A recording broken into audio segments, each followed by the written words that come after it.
Hello students, आज हम history subject सीखेंगे। सेकेंड लेसन नेम है historiography Indian tradition. First lesson में हमने हिस्टोग्राफी देखी डेवलपमेंट इन द वेस्ट, तो वेस्टर्न कंट्रीज़ में किस तरह से डेवलपमेंट हुआ हिस्टोग्राफी में। नाउ ये लेसन में हम देखेंगे इंडियन ट्रेडिशन से। ओके, सो चलो कॉन्सनट्रेट करते हैं। 2.1 tradition of Indian historiography. We learned about the western tradition of historiography in the last lesson. Last lesson में हमने western tradition कैसी थी historiography में वो देखी। In this lesson we will know about the tradition of Indian historiography. Okay, very good. Historiography in the ancient period. तो ancient period में India में historiography किस तरह थी? In the ancient period in India, memories of the great deeds of ancestors and mythological lore, also memories of social transitions were preserved with the help of oral recitals. तो ancient period में maximum ऐसा देखा गया है, जो कोई great deeds अगर ancestor करते हैं या फिर मिथोलॉजिकल कुछ लोअर्स रहेंगी या फिर मेमोरीज रहेंगी सोशल ट्रांजिशंस की, वो मेमोरीज जो है वो मेमोरीज प्रिजर्व की जाती थी और ओरली रिसाइट करके अगले जनरेशन की तरफ दी जाती थी, बोली जाती थी। यानी ये ओरल हो गया, रिटर्न में नहीं हुआ। ओके, तो एंशिएंट पीरियड में मैक्सिमम कोई भी इम्पोर्टेंट थिंग होगी वो ओरल वे से आगे बढ़ती थी। The inscription on the Harappan seals and other artifacts confirm that Indians had mastered the art of writing as early as the 3rd millennium BCE, before Christ era, और perhaps before that. So जब भी Harappan seals और other artefacts मिले तभी confirm हुआ कि Indians peoples को भी आर्ट ऑफ राइटिंग पता था। कभी से? 3rd मिलेनियम से, बिफोर क्राइस्ट इरा के 3rd मिलेनियम से या फिर उसके पहले से ही इंडियंस को पता था किस तरह से आर्ट करना है, राइटिंग करना है। The Harappan script is not at successfully deciphered, और वो जो स्क्रिप्ट थी हरप्पन या फिर लैंग्वेज थी, अभी तक वो डेसिफर्ड नहीं हुई है। मतलब अभी तक वो पता नहीं कर पाए कि वो किस तरह की लैंग्वेज है या फिर वो लैंग्वेज में क्या लिखा है, वो अभी तक पहचान नहीं पाए। The earliest non-written documents of historical nature found in India are in the form of inscriptions. They are dated to the 3rd century before Christ era, that is Emperor Ashok Maurya's times. तो return document जो है historical natures के India में पाए गए वो 3rd century तक के पहुंचते हैं, जब एम्परर अशोका थे मौर्य पीरियड के। His edicts are inscribed on natural rocks and stone pillars. तो उनके जो भी डीड्स थे नेचुरल रॉक्स पे या फिर स्टोन पिलर्स पे इंस्क्राइब किए गए। From the 1st century Christ era inscriptions begin to occur on coins. तो 1st सेंचुरी से इंस्क्रिप्शंस करना चालू हो गया। कहाँ कहाँ इंस्क्रिप्शंस किए? कॉइन्स पे, मेटल इमेजेस पे, स्कल्पचर्स पे and also on copper plates. They provide important historical information. तो ये सब कॉइन से, मेटल इमेजेस से, स्कल्पचर्स से, कॉपर प्लेट से इम्पॉर्टेंट हिस्टोरिकल इंफॉर्मेशन मिलती है। We get to know about the dates of various kings. हमें पता चलता है क्या इन सब से? तो वो किंग्स कौन से टाइम पे थे, डायनेस्टिक जेनियोलॉजीज, उनकी जेनियोलॉजीज कैसे थी, टेरिटोरियल एक्सटेंस, उनका साम्राज्य कहाँ तक फैला हुआ था, and administration of various empires, और किस तरह से वो अपने साम्राज्य का कामकाज संभालते थे, and kingdom, and also important political events. तो उनके राज्य में कैसे पॉलिटिकल इवेंट्स होते थे, सोशल ऑर्गेनाइजेशन कैसा था, क्लाइमेट, फेमाइंस, ये सब की सिचुएशन कैसी थी, इन सब के बारे में हमें पता चलता है। ये सब रिटर्न जो भी हमें डॉक्यूमेंट्स यहाँ पे मिले हैं, मेटल इमेजेस मिले हैं, कॉइन्स मिले, उससे। The ancient Indian literature including the epics Ramayan and Mahabharat. Ancient Indian literature में 2 epics इंक्लूड होते हैं, Ramayan and Mahabharat. Puranas, Jain and Buddhist text also, historical accounts by Indian authors and also travelogues by foreign travels. तो ये भी सब लिटरेचर में आता है। तो 2 epics के साथ साथ ये बाकी सब भी आता है। Okay, are important sources of history, ये हिस्ट्री के इम्पोर्टेंट सोर्स माने जाते हैं। यहाँ पे कुछ इंफॉर्मेशन दी है, हमें देखनी होगी। सोहागौरा कॉपर प्लेट बोला है। The copper plate was found at Sohgaura district, Gorakhpur, Uttar Pradesh. ये उत्तर प्रदेश में गोरखपुर डिस्ट्रिक्ट में पाया गया कॉपर प्लेट था। It is suppose to be from the Mauryan period. तो ये मौर्य पीरियड में बनाया गया होगा, ऐसे माना जाता है। The inscription on it is in Brahmi script. जो इंस्क्रिप्शन लिखी है वो ब्रह्मी लैंग्वेज में। The symbol known as tree in railing. Symbol जो है ट्री दिख रहे हैं वहाँ पे, ट्री इन रेलिंग। माउंटेन्स भी है वहाँ पे। At beginning of the inscription, inscription के बिगिनिंग में माउंटेन्स है, right. occur on punch mark coins. Another symbol which looks like a structure erected on 4 pillars is supposed to be indicative of granary. और 4 pillar पे जो भी structure बनाया है वो एक ग्रैनरी बताता है, मतलब घर जैसा, या फिर ऐसा घर जो इस पर ग्रेन्स वगैरह जो है स्टोर किया जाएगा, स्टोरेज हाउस जैसा।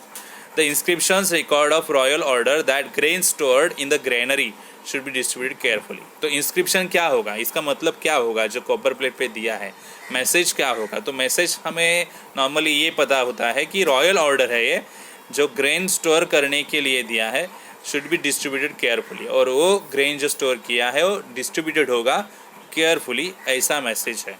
It is suppose to be suggestive of precautions taken in the times of famine. और ये शायद फेमाइन के टाइम पे प्रिकॉशंस की तौर पे सजेस्ट किया गया है। ओके, फेमाइन मतलब जब दुष्काल आता है, अकाल आता है, तब। Writing of biographies of kings and dynastic histories mark an important step in the Indian histography. तो इंडियन हिस्टोग्राफी में किंग्स की बायोग्राफीज, उनके जो भी इम्पोर्टेंट मार्क्स थे हिस्ट्री में, वो स्टेप बाय स्टेप हिस्टोग्राफी में इंडियन दिखते हैं। Harshacharita written in the 7th century. 7th century में हर्षचरित लिखा गया by Banabhatta. It's king Harsha's biography. It portrays a realistic picture of the social, economic, political, religious and cultural life during the king's times. वो Kings के time पे तो ये social picture कैसा था, economic picture, political, religious and cultural किस तरह से थी लाइफ, ये सब यहाँ पे डिस्क्राइब किया गया था हर्षचरित में। 7th सेंचुरी में लिखा गया है, ठीक है। अभी आगे बढ़ेंगे। Histography in the medieval period. The style of writing Rajatarangini the history of Kashmir by Kalhana in the 12th century Christ era is quite close to the concept of modern histography. तो रजत रांगिनी ये जो लिखा है, जिसमें हिस्ट्री ऑफ कश्मीर है, कश्मीर की history है, जो कल्हन ने लिखी है 12th सेंचुरी में, ये कितना क्लोज कंसेप्ट है मॉडर्न हिस्टोग्राफी के। देखो, Kalhana himself says that he wrote this text after critically examining various sources like inscription, coins, remains of ancient monuments, dynastic records and local traditions. Kalhana खुद बताता है कि उसने किस तरह से लिखा हिस्ट्री ऑफ कश्मीर। तो अलग अलग उसे सोर्स एग्जामाइन करने पड़े, जैसे इंस्क्रिप्शन थे, कॉइन्स थे, एंशिएंट मोनूमेंट्स के कुछ रिमेनिंग पार्ट्स थे, डायनेस्टिक रिकॉर्ड्स मिले या लोकल ट्रेडिशंस थी, उनको सब को ध्यान में रखते हुए उसे सब एग्जामाइन करना पड़ा और उसके बाद में उसे वो लिखा है हिस्ट्री ऑफ कश्मीर में। तो वो बुक था Rajatarangini. In the medieval India the histories in the courts of Muslim rulers were influenced by Arabic and Persian histography. Medieval India में जो हिस्ट्रियंस थे, मतलब मुस्लिम रूलर्स, मुस्लिम किंग्स जब भी थे, तो मुस्लिम एम्परर्स जब भी थे, तो उनके कोर्ट्स में जो हिस्टोरियंस थे तो influence by Arabic and Persian historiography. तो उनके राइटिंग पे ज़्यादा इन्फ्लुएंस दिखाई देता है अरेबिक लैंग्वेज का एंड पर्शियन लैंग्वेज का। अमंग देम जियाउद्दीन बरानी होल्ड्स एन इम्पॉर्टेंट प्लेस। तो इनमें इम्पॉर्टेंट प्लेस किसे मिलता है? जियाउद्दीन बरानी को।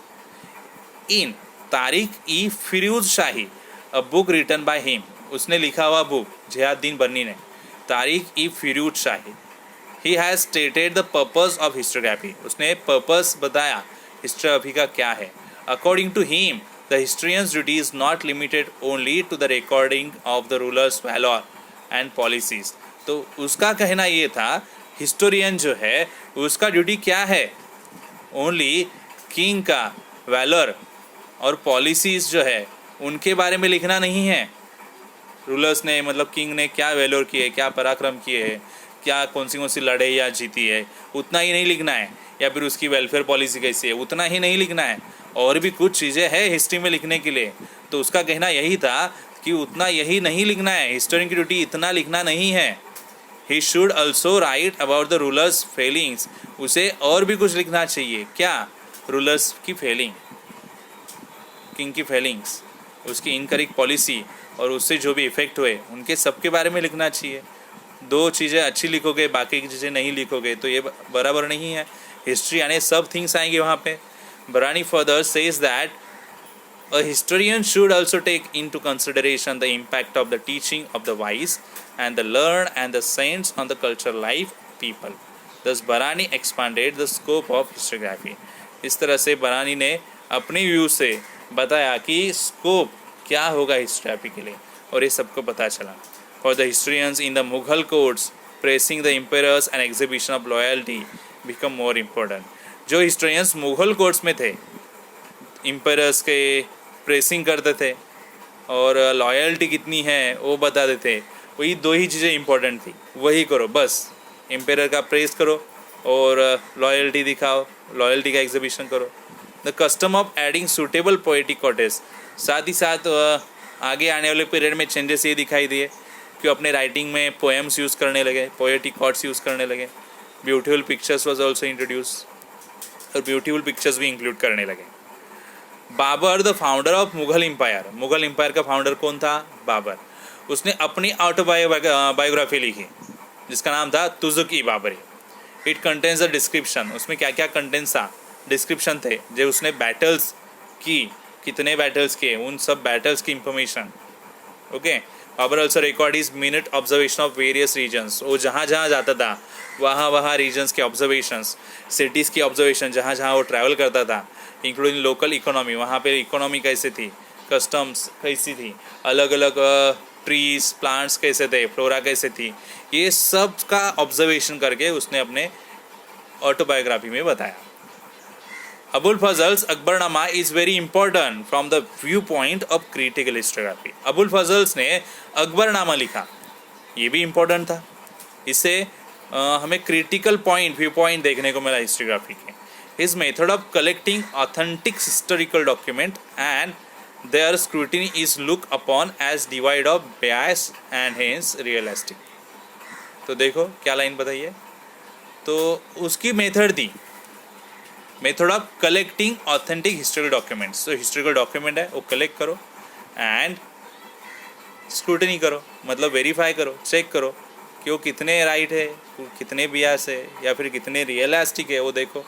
उसके बाद आप उस पर हिस्ट्री लिखो, चाहे हिस्ट्री के पॉइंट्स है वो लिखो, या फिर हिस्ट्री इवेंट डिस्क्राइब करना है तो आप कर सकते हैं। बट पहले क्या करो, डॉक्यूमेंट देखो और उसको वेरीफाई करो, स्क्रूटिनी करो। Bakhar is an important type of historical document of medieval times. Medieval times का ये एक इम्पॉर्टेंट डॉक्यूमेंट्स है। It contains eulogies of the heroes and stories of historic events. तो इसमें हीरोज़ की eulogies, stories, historic events, battles, lives of great mens, ये इनके सब के बारे में बखर्स में इंफॉर्मेशन दी रहती है। Marathi bakhars are various types. Marathi bakhar अलग अलग टाइप्स के। पहला सभासद बखर, जो राइट की है Krishnaji Anant Sabhasad during the reign of Chhatrapati Rajaram Maharaj. तो छत्रपति राजा महाराज के टाइम पे अनंत सभासद थे, उन्होंने सभासद बखर लिखी। It is an important bakhar for getting information about the rule of Chhatrapati Shivaji Maharaj.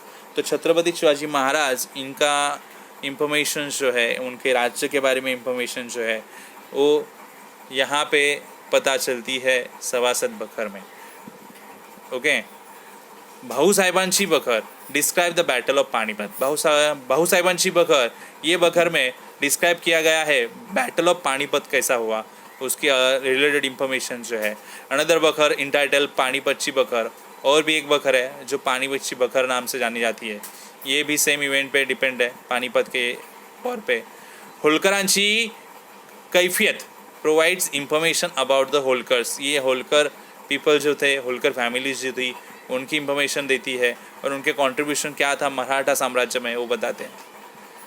बखर्स can be divide into various types, अलग अलग टाइप्स में बखर डिवाइड होती है, जैसे biographies of kings, dynastic history, description of events, history of a sect, autobiographies regarding grievances based on mythologies and state administration by a king.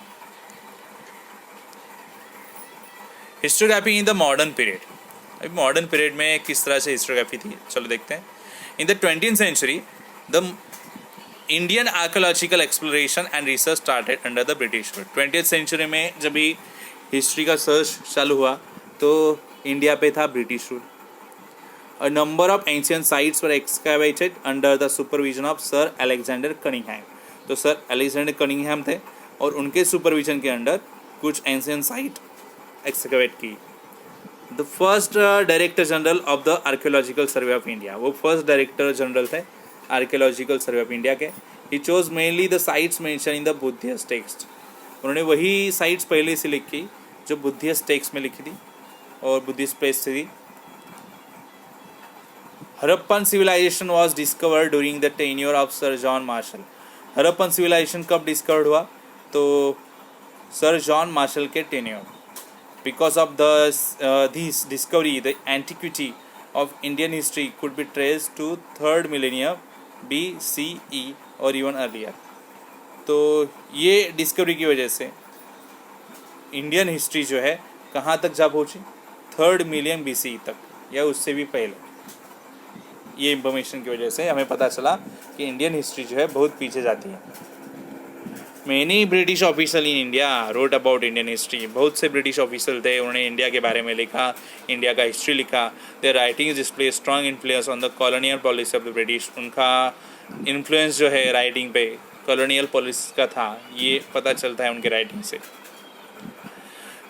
3 volumes of the history of British India written by James Mill were published in 1817. 1817 में उन्होंने 3 volumes publish किए history of British India के. This was a British book on Indian history written by British historian. तो ये first book था जो Indian history पे था और ब्रिटिश हिस्टोरियन ने लिखा था.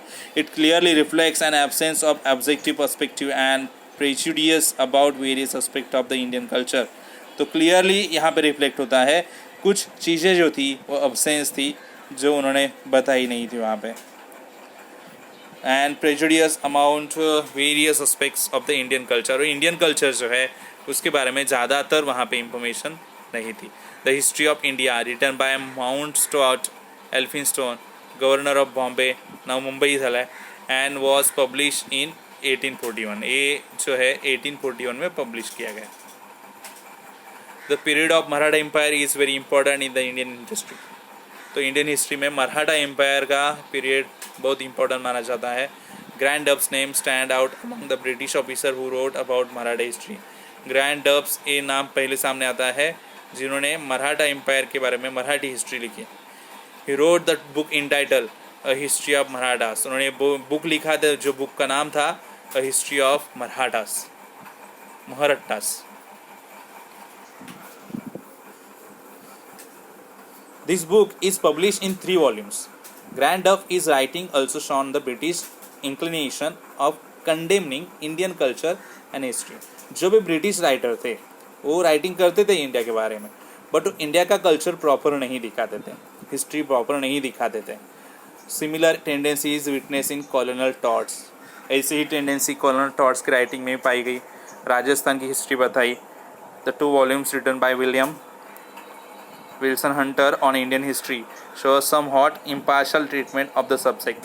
जो भी उन्होंने लिखा तो जितनी इम्पार्शलिटी दिखाई उससे पता चलता है कि किस तरह से ब्रिटिश हिस्टोरियंस जो थे इंडिया के बारे में लिखने वाले वो प्रॉपर नहीं बताते थे. Nilkanth Janardan Kirtane and Vishwanath Kashinath Rajwade were 2 Indian historians who took upon the task of exposing the limitation of Grant Duff's writing. तो जो भी लिमिटेशन था ग्रैंड डब्स राइटिंग का वो उन्होंने सामने बताया. नीलकंठ जनार्दन कीर्तने और विश्वनाथ काशीनाथ राजवाड़े इन्होंने. ठीक है, यहाँ पे हम आज के वीडियो स्टॉप करेंगे और फिर नेक्स्ट वीडियो में बाकी के कंसेप्ट्स देखेंगे. आपको समझ में आए नहीं, आप मुझे बताओ.